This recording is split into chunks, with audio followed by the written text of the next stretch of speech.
கொதிக்கும் எண்ணெயில் கையை விட்ட நபருக்கு உடனடியாக சூலூர் அரசு மருத்துவமனையில் பிளாஸ்டிக் சர்ஜரி செய்யப்பட்டது. திருப்பூர் மாவட்டம் தாராபுரம் பகுதியைச் சேர்ந்த சண்முகம் சமையல் கலைஞராக வேலை பார்த்து வருகிறார். தாராபுரம் பகுதியில் வேலை செய்தபோது எண்ணெயில் தெரியாமல் கையை விட்டதில் தோல் கருகி எலும்பு அசைக்க முடியாமல் அவதியடைந்தார். உடனடியாக சூலூர் அரசு மருத்துவமனையில் சண்முகத்திற்கு பிளாஸ்டிக் சர்ஜரி செய்யப்பட்டதோடு கையை நன்கு அசைப்பதற்கு ஏதுவான சிகிச்சையும் அளிக்கப்பட்டது. இதனையடுத்து அறுவை சிகிச்சை செய்த மருத்துவர்களுக்கு மாவட்ட சுகாதார இணை இயக்குனர் ராஜசேகரன் பாராட்டினார்.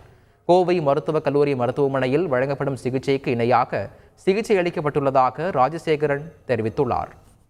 தோலை கம்ப்ளீட்டாக அந்த காயங்களை சரி பண்ண ஒரே சிட்டிங்கில் தோல் மாற்று அறுவை சிகிச்சை செய்து எந்தவித பாதிப்பு இல்லாமல் பழைய கை எப்படி இருந்ததோ அப்படி கை சுருக்கம் மடக்க முடியாமல் இல்லாமல் முழங்கை மடக்க முடியாமல் யூஸ்வலாக போயிடும். அதை சரி பண்ணிவிட்டு எந்த பாதிப்பு இல்லாமல் அவரை சரி பண்ணியிருக்கோம்.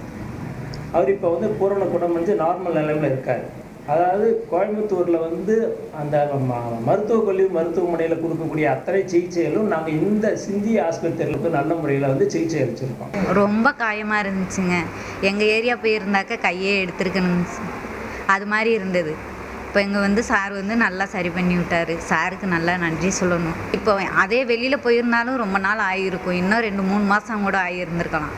இல்லை கை எடுக்கணும்னு சொல்லியிருப்பாங்க சார்லாம். ஆனால் இங்கே கஜேந்திரன் சார் நல்லா பார்த்து விட்டாங்க.